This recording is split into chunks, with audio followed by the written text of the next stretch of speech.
नमो नमः। प्रवाचिका अहंदया जोशी संस्कृताध्ययने समेषां स्वागतम्। अधुना अग्रिमा कथा पठिष्यते असु तर्हि आरंभं कुर्मः। पन्हाळगडावर आबांचे श्राद्ध कर्म घातलेल्या संभाजीराजांनी सोमेश्वर तलावाकाठी मांडलेल्या पिंडासमोर हात जोडून म्हटलं, आबा, चुकलं माकलं आमचं आहे, तुमचं आम्ही काही राहू देणार नाही. मनोमन हे म्हटले जाताच सभोवारच्या झाडांच्या घेरावरून कावळेच कावळे छिपावले. पिंडस्पर्श होतो न होतो तोच तो फस्तही झाला. अंत्यकर्म संपताच काय होऊ घातले आहे याची स्पष्ट कल्पना असलेले संभाजीराजे भराभर सूत्रे हलवू लागले. सज्जा कोठीत समोर बसलेल्या परशुरामपंतांना त्यांनी कोकण सुभा रावजी पंडित यांना द्यायच्या खाली त्याचा मजकूर सांगितला. रावजी पंडित कोकण सुभा तर्फ राजापूर यांसी अनेक दंडवत उपरी विशेष तर्फ राजापूरकडील दिवाणी जमली रसद दाणा गोटा टाकोटाकीने इकडे पन्हाळगडी पावता होईल ते करावे. देखत पत्र जातीनिशी जमेतीसह पन्हाळ्यास हुजूर भेटीस यावे. परशुराम पंतांनी वाळू शिवरून ओली शाई टिपत खलिता बाजूस ठेवला. दुसरी वळी मेजावर उलगडती धरली. कोठीच्या पायथ्याशी जमल्या मावळ्यांचा अस्पष्ट कलकलाट वर ऐकू येत होता.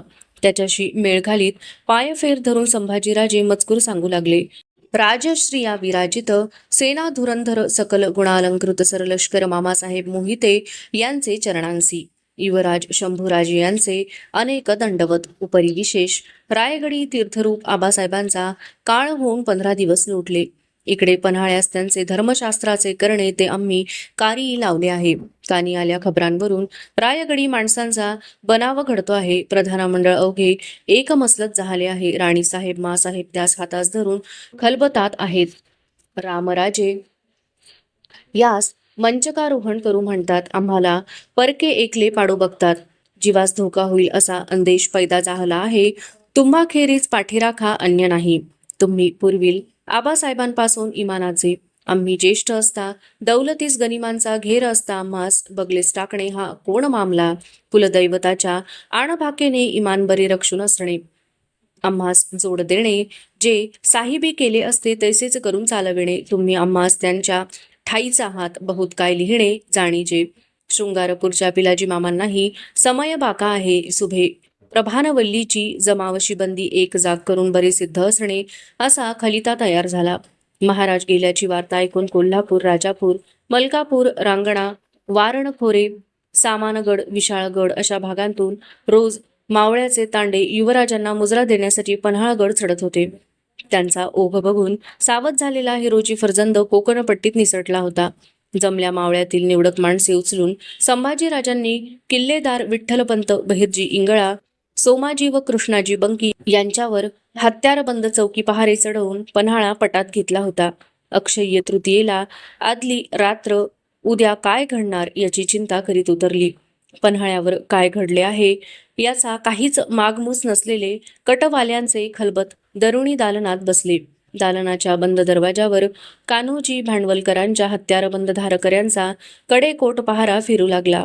आत महाराणी सोयराबाई बसलेल्या बैठकीसमोर अण्णाजी दत्तो मोरोपंत प्रल्हाद निराजी राहुजी सोमनाथ हे मंत्रीगण हवालदार कान्होजी भांडवलदार जासोदांचा नाईक खंडोजी गणोजी कावळा शहाजी भोसला असे कटवाले फेराने उभे होते.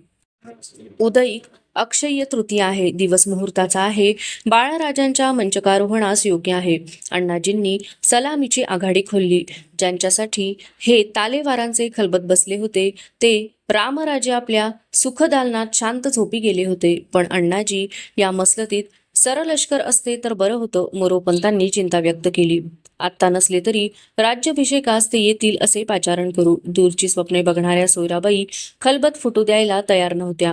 युवराज ज्येष्ठ आहेत. उद्या त्यांच्या ज्येष्ठपणाचं कारण पुढं करून कुणी आदावत घेतली तर काय करणार आपण. खुद्द हंबीररावच त्या विचाराचे दिसतात. मोरोपंत पुढे जे जे आडवे येणार असे वाटत होते ते बोलू लागले. युवराज ज्येष्ठ असतील पण प्रत्यक्ष स्वामी हयात असता ते दिलेरला सामील होतात. पण त्यांच्या पश्चात मस्तकी छत्र आल्यावर ते काय करतील याचा भरवसा कोणी द्यावा. स्वभाव तेज लहरी आहे त्यांचा. कारभारी मामला आणि माणसे यांचा मेळ पाडणं नाही साधणार त्यांना. अण्णाजी जाळे विणू लागले. पण बाळराजे अजाण आहेत. दौलतीचा व्याप मोठा आहे. प्रल्हाद निराजी न्यायबुद्धीने बोलले. शिवाय गनिमांचा चारी तर्फांना घेर आहे. राहुजींनी त्यांचा सूर उचलून धरला. बाळराजे अजाण आहेत ते तर साफच आहे. त्यांच्या नावे शिक्कामोर्तब करतील त्या महाराणी साहेब तर जाणते आहेत. कैलासवासी स्वामींनी हे राज्य अजाण वयातच उभे केले, तेही जाणत्या आऊसाहेबांच्या बळावर. अण्णाजींनी सोयराबाईचा पाठ जिजाऊंच्या पंक्तीला मांडला.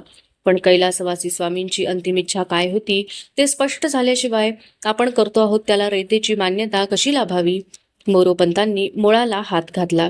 आमच्या बाळराजांच्या लग्न कार्याला स्वारीनं पन्हाळगडी आवतण धाडलं नाही, यातच त्यांची इच्छा दिसत नाही काय. सोयराबाईंनी सुरेख पलटी मारली. खली ते धाडूनही युवराज रायगडी पडल्या छत्रपतींना भेटायला येत नाहीत, यात त्यांचाही इरादा स्पष्ट होत नाही काय. अण्णाजींनी त्या पलटीला जोड दिली. पण युवराजांना इथं बोलावून घेतलं आणि त्यांच्यासमोर हे मांडलं तर कुणी सांगावं ते समजुतीनं घेतीलही.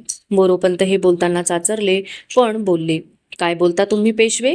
त्यांना इथं इतमामानं आणणं हे आपल्या हाती निखारे ओढून घेणं आहे अंगावर. तसं घडणारच असेल तर तर आम्ही सुरनिसीची वस्त्र उतरून या सेवेतून मुक्त होऊ. अण्णाजींनी हातचा बाहेर काढला आणि आम्हीही आमचं राणीपद रायगडीस ठेवून थेट तळबीडची वाट धरू. सोयराबाईंनी त्या हातच्यात आपला बिनतोड एक मिसळला. स्पष्ट सांगतो, आम्ही युवराज गादीवर येण्यास पात्र नाहीत. ते स्वामी होण्यात दौलतीला धोका आहे. आम्ही स्वामींचं अन्न भक्षण केलं आहे. त्यांच्या दौलतीला गोता देण्याचं पाप आम्ही करणार नाही. रामराजे स्वामी होण्यातच राज्याचं हित आहे. अण्णाजींनी डळमळीत मोरोपंतांना विणल्या जाळ्यास पुरती गुंडाळले. तरीही मोरोपंतांनी मोलाची शंका बोलून दाखविली. हे पटतं आम्हास, पण पन्हाळगडी राहून युवराज ते स्वस्थपणं बघतील, याला मान तुकवतील, असं कसं धरून चालता तुम्ही अण्णाजी? वास्तविक फितव्यानं गनिमाला सामील होणाऱ्यांना स्वारीनं माफ कसं फरमावलं याचंच कोडं वाटतं आम्हाला.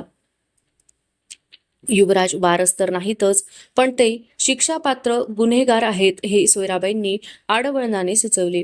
पंत, जे मायेपोटी स्वामी करू शकले नाहीत तेच आपणाला कठोरपणानं करावं लागणार आहे. तुमची आमची भेट होती तर जे स्वामींनी सर्वप्रथम करण्याची आज्ञा आपणाला दिली असती तेच करावं लागणार आहे. धडक मारण्यापूर्वी गवारेडा पायखुरांनी माती उकरतो तसे अण्णाजींनी शब्द उकरून काढले. म्हणजे आम्ही नाही समजलो तुम्ही काय म्हणता ते सुरनीस. मोरोपंत गोंधळून म्हणाले. रामराजांना मंचकारोहण करताच फौजबंदीनं पन्हाळा घेरून युवराजांना जेरबंद करून महाराणींसमोर आणावं लागेल. त्याच करतील त्यांचा काय तो आखरी निवाडा. अण्णाजींच्या मनात साठून साठून घट्ट झालेले गरळ बाहेर पडले. सुरनीस? मोरोपंत अंगभर थरथरत चित्कारले. होय, आम्ही पुन्हा तेच म्हणतो. युवराजांना जेरबंद करूनच आणावं लागेल. पंत, एका म्यानात दोन हत्यारं राबत नसतात. रामराजांना गादीवर बसून युवराजांना खुलं सोडू म्हणाल तर ते तुम्हा आम्हाला काय खुद्द रामराजांनाही सुखाची झोप लागू देणार नाहीत. सर्वात अधिक धोका त्यांना आणि महाराणींना पोहोचेल. आम्ही चांगलं जाणतो युवराजांना. अण्णाजींच्या बोलण्याने मोरोपंतांसह सारे सुन्न झाले.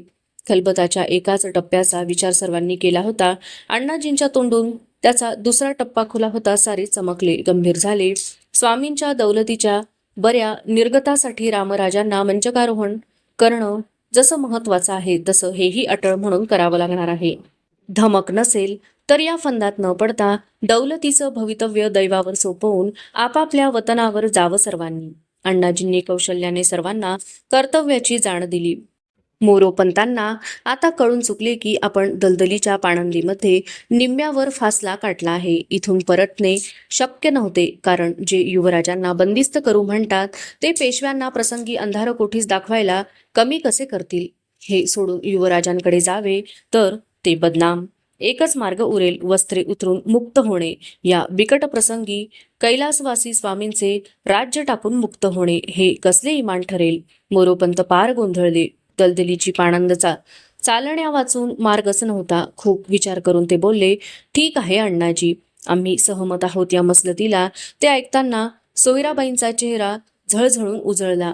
मोरोपंतांच्या संमतीमुळेच बुंध्यापासून फांद्या उतराव्यात तसे प्रल्हाद, निराजी, राहुजी, कान्होजी सारे या धाडशी कटाला हातजोड द्यायला तयार झाले. जमल्या असामींचा इतबार घेण्यासाठी महाराणींच्या वतीने भवानीच्या पवित्र भंडाऱ्याची परडी फिरली. मळवट भरले गेले. कटाचे खलबत उलगले. बाहेर पडणाऱ्या कान्होजी भांडवलकरला महाराणी म्हणाल्या, कान्होजी, बाळाजींना आम्ही तातडीनं याद केल्याचं सांगा. जी थोड्या वेळातच चिटणीस बाळाजी महाराणींच्या समोर कलमी सेवेस रुजू झाले. चिटणीस, आम्ही सांगतो त्या भातेनं खलिते सिद्ध करून उद्या दिवस फुटीला पन्हाळगड आणि कोल्हापूर तर्फेला आमचे विश्वासू जासूद खंडोजी नाईक आणि गणोजी कावळा यांच्या मार्फतीनच टाकोटाक रवाना करा. जी महाराणी काय मजकुराचे खलिते सांगणार याचा बाळाजींना ठाव आला नव्हता. पन्हाळ्याला किल्लेदार विठ्ठलपंत, हवालदार बहिर्जी इंगळा, हिरोजी फरजंद आणि सोमाजी बंकी यांना लिहा. येथील मसलत एक प्रकारची आहे. युवराजास कैद करून बहुत सावधपणे असणे, स्वारी गेल्याचं वर्तमान फुटो देऊ नये. कोल्हापुरी जनार्दन पंत सुमंत आणि पाराजी पंत पेडगावकर यास लिहा. पन्हाळ्याच्या मसलतीत विठ्ठलपंतांना कुमक करून बंदोबस्तानं असणे. एक खलिता दौलतीच्या युवराजांनाही द्या. युवराजांच्या खलितात मजकूर घाला, स्वारीच्या तब्येतीस वाखा आहे, लवकरच आरोग्य होईल. भल्यापुरे अफवा उठतायत, त्यावर विसंबू नये, चिंता करू नये. सोयराबाईंचे हे आगळे दिव्य रूप बाळाजी अवजी विस्फारल्या डोळ्यांनी बघतच राहिले. त्यांच्या तोंडून शब्द फुटेना. चिटणीस, आम्ही तुम्हाला सांगतो आहोत, खलिते तयार करून तुमच्या शिक्के दस्तुरीने ते आमच्याकडे आणून द्या. सोयराबाईंचा आवाज जरबी झाला. बाळाजींनी मान खाली घातली. कसल्या तरी निर्धाराने ते म्हणाले, आम्ही राज्याचे दरखदार, युवराज ज्येष्ठ खामीत असता असे खलिते या हाते आम्ही कसे लिहावे? क्षमा असावी, आमच्यानं हे होणार नाही. काय म्हणालात? तुमच्या दस्तुराशिवाय खलिते मानले जात नाहीत म्हणून तुमचा मुलाहिजा विसरलात? आम्ही महाराणी आहोत. गैरसमज नसावा. घरी पुत्र अवजी आहेत, त्यांना शिक्क्यांनिशी पाठवून देतो. जी घेणे असेल ती सेवा त्यांच्याकडून सरकारांनी घ्यावी. आम्हाला यात गुंतवू नये एवढीच प्रार्थना. सोयराबाई सडफडल्या, पण त्यांना चिटणीशी शिक्के हवे होते. कोणाच्याही धोंड्याने का होईना आंबा पडायला पाहिजे होता. द्या त्यांना पाठवून तातडीनं. या तुम्ही. त्यांनी बाळाजींना आज्ञा केली. बाळाजी निघून गेले आणि त्यांचे पुत्र हजर झाले. महाराणींनी सांगितल्यावर हुकूम आवजीने खलिते तयार केले. थैली बंद करून ते त्यांच्या हवाली सुपूर्द केले. आवजी काम संपवून निघून जाताच वर्दी देऊन सोयराबाईंनी खंडोजी नाईक आणि गणोजी कावळा या आपल्या विश्वासू चाकरांना बोलावून घेतले. त्यांच्या हाती ते खलिते देऊन सावधपणाच्या सर्व तपशीलवार सूचना त्यांना दिल्या. खंडोजी गणोजी बनावट खलिते घेऊन 7 महाला बाहेर पडले. आता रायगड रातकिड्यांचा अविरत कार्यरत करकरीत मुरत चालला. कोकण दरवाजा, चौ दरवाजा, राजदिंडी, चारी वाटांनी रसदीचे गोण लादलेले कबाडीचे बैल फेसाटत पन्हाळा चढत होते. कोठीवांत्या गोणींच्या थप्प्या गंगा यमुना या अंधार कोठड्यात रचण्यात गडले होते. तट धरून कुणबी गवताच्या गंजा उठवीत होते. लोहार मेटावरच्या भात्यांसमोर फुलल्या निखाऱ्यांवर लोखंडी कांबी लाल होत होत्या. हुजूर पागेला तबीब जनावरांना झाडपाल्यांच्या रसांचे उपचार देत होते. बंदिस्त होत चाललेल्या पन्हाळ्याचा फटका टाकून संभाजीराजे रायाजी अंतोजीसह माळवदावर आले. दूरवर दिसणाऱ्या ज्योतिबाच्या डोंगराचे शिखर त्यांनी निरखले. खाली दिसणाऱ्या नागमोडी गाडी वाटेला नजर दिली. कालच्या अक्षय्य तृतीयेची लग्नकार्य उरकून सवारी बैलगाड्या परतत होत्या. ज्योतिबाच्या डोंगराच्या रुखानं हात जोडत संभाजीराजे पुटपुटले, मल्हारीचं चांग भलं. मावळतीला कललेल्या सूर्याने डोंगरी कड्यांच्या सावल्या पठारी मुलखावर उतरविल्या होत्या. एकाएकी संभाजीराजे माळवदाच्या कठड्याकडे पुढे सरकले. डोळे आक्रसत चौ दरवाजात शिरणाऱ्या वळणदार वाटेकडे एकटक निरखून बघू लागले. त्यांची उजवी भुवई कमानी बाग घेत वर चढली. 2 घोडेस्वार चौ दरवाजाकडे सरकत होते. जिनांवरूनच संभाजीराजांनी ताडले की घोडी पाचाडच्या हुजूरपागीची आहेत. सरकन वळते होत कोठीचा जिना जवळ करण्यासाठी झेपावत ते म्हणाले, रायाजी अंतोजी आमच्या मागणं या. 2-2 पायऱ्या मागे टाकीत ते कोठी उतरलेही. मोतद्दाराला हात इशाऱ्यानं त्यांनी जनावर पागे बाहेर घ्यायला सांगितले. तो जनावर घेऊन येताच लगबगीने त्याच्या हातचे कायदे आपल्या हाती घेत एका झेपेतच युवराजांनी मांड घेऊन घोड्याला टाच भरली. आघाडीच्या टापा उचलून घोडे खिंकाळले आणि बाणासारखे चौ दरवाजाच्या रोखाने सुटले.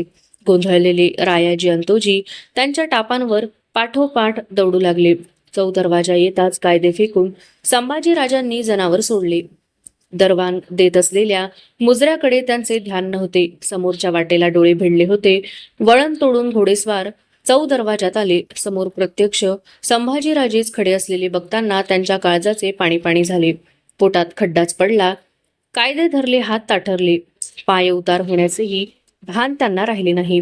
ते सोयराबाईंचे रायगडाहून निघालेले विश्वासू जासूद खंडोजी नाईक आणि गणोजी कावळा हे होते. दोघेही लटपट कापू लागले. कुठून आलात? चौ दरवाजातून कोरडा फुटला. कसे तरी पाय उतार होत मुजरा भरताना खंडोजी म्हणाला, जी कोल्हापुरासनं. मतलब? घोड्यांची जीने नीटनिरखीत संभाजीराजे गरजले. जी नाही, रायगडासनं कोल्हापूरला, कोल्हापुरासनं इथं. प्रसंग ओळखून गणोजीने खंडोजीचे बोलणे दुरुस्त केले. संभाजीराजांनी टोक घातला होता तरी त्यांचे मुंडन झाले मस्तक ओळखू येत होते. ते दृष्टीस पडतात खंडोजी गणोजी सरकले. रायगडाची कोण खबर आणली आहे? संभाजीराजांच्या सवालाला जाब न देता खंडोजी गणोजी एकमेकांकडे टकमक बघू लागले. थरथर कापू लागले. असे बघताय काय? बोला सीताप. भेदरल्या जासुदांची जबान खुलेना. काय करावे ते त्यांना सुचेना. प्रायाजी, या हरामजाद्यांची फटक्याखाली चांबडी लोळवा. आत्ता खुलेल यांची जबान. त्या शब्दांनीच खंडोजी गणोजीच्या उभ्या अंगभर काटा धरला. नग नग धनी आमासनी अभय द्यावं म्हणत खंडोजीनं संभाजीराजांच्या पायांवर सरळ लोळण घातली. त्यांच्या मागोमाग गणोजीही आडवा झाला. उठा, तुमच्या केसालाही धक्का लागणार नाही.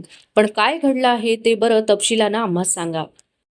खंडोजीनं बाराबंदी आड छातीशी लपवलेली किल्लेदार हवालदारांना द्यायची थैली थरथरत संभाजीराजांच्या पायाशी ठेवली.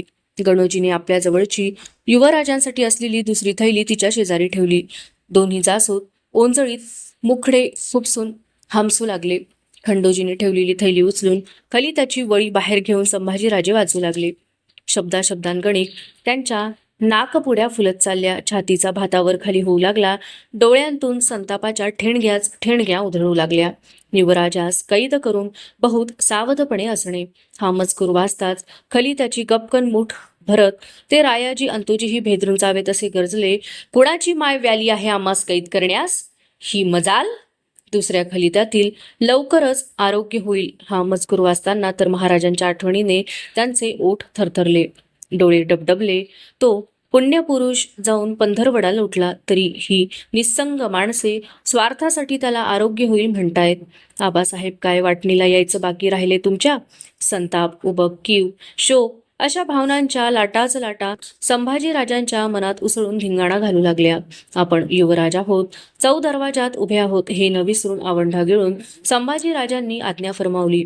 अंतोजी, त्या किल्लेदार हवालदार सोमाजीला घेऊन या इथं. रायाजी, आमच्या परशुरामपंतांना जरा बोलवून घ्या. जयंद्रथांना जरा सूर्य दावावा म्हणतो आम्ही. कोल्हापुरी का गेला होता तुम्ही?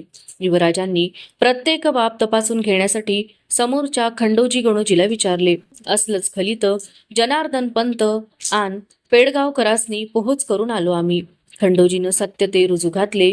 ते ऐकताना संभाजीराजांच्या समोर सुमंत जनार्दन पंत आणि पाराजी पंत पेडगावकरांच्या मुद्रा फिरून गेल्या. बालेकिल्ल्याच्या रोखाने धारकऱ्यांच्या घेरात घालून अंतोजी विठ्ठलपंत महाडकर, बहिर्जी इंगळा, सोमाजी बंकी, त्याचा मुलगा बापूजी, सूर्याजी काळे यांना घेऊन आला. सज्जा कोठीच्या मार्गाने रायाजी, परशुरामपंत आणि उमाजी पंडितांसह आला. सर्वांच्या चर्येवर आश्चर्य स्पष्ट दिसून येत होते. या किल्लेदार हवालदार, तुमच्या इमानदारीचा मरातब करण्यासाठी खोळंबलोत आम्ही इथं. संभाजीराजे खुचून बोलले. आपल्या हातच्या थैल्या चिटणीसांच्या हाती देत म्हणाले, पंत, हे रायगडाहून महाराणींच्या मार्फतीनं चिटणीसी शिक्क्याचे आलेले खलिते. या आमच्या दिमतीच्या चाकरांना जरा वाचून दाखवा. हवालदार किल्लेदारांना आलेला खलिता खाकरून परशुरामपंतांनी मोठ्याने मायन्यासह वाचला. अगोदरच गर्दनी खाली पडलेली कटाची हस्तक माणसे तो ऐकताना सुन्न झाली. विठ्ठलपंतांच्या समोर येऊन दोन्ही मनगटे वर उठवून धरत संभाजीराजे कडवट तिरके म्हणाले, करता काही दाम्हास? चढवता काढणे आमच्या हाती? अपार शर्मेने मान डोलवणाऱ्या विठ्ठलपंतांच्या डोळ्यांतून आसवे टपकली. विजेचा कडकडाट सरकत जावा तसे मनस्वी संतापाने संभाजीराजे धारकऱ्यांना आज्ञा देताना गरजले, या नमक हराम दगलबाजांना घेऊन या आमच्या समोरून. काढण्या चढवून कोठीत फेकून द्या या सर्वांना धारकरी घेऊन चाललेली ताबुतासारखी दिसणारी ही पाठमोरी माणसे बघताना रागाचा झेंडू फुटावा तसे संभाजीराजे थरथरू लागले. कुणाची जोड न घेताच एकटे सज्जा कोठीकडे चालले. थोड्या अवकाशातच 1,500 घोडेस्वारांची तुकडी दौडत पन्हाळ्याच्या दरवाजातून बाहेर पडली. ती कोल्हापूरला चालली होती. सुमंत आणि पेडगावकरांचाही साजेल असा मरातप करण्यासाठी. तिकडे रायगडावर रामराजांचा मंचकारोहण अक्षय तृतीयेच्या मुहूर्तावरच सविध पार पडला होता. त्यांना छत्रपती म्हणून घोषित केलेले अण्णाजी, मोरोपंत, प्रल्हाद, निराजी आणि महाराणी ही मंडळी पन्हाळगडावरून संभाजीराजे कैद झाल्याची खबर केव्हा येते याची आतुरतेने वाट बघत होती. अवशिष्टा कथा अग्रिमे भागे पठिष्यते. अस्तु तर्हि पुनर्मिलामः. तावन् मंगलं भूयात्, शुभं भूयात्. नमो नमः. धन्यवादः.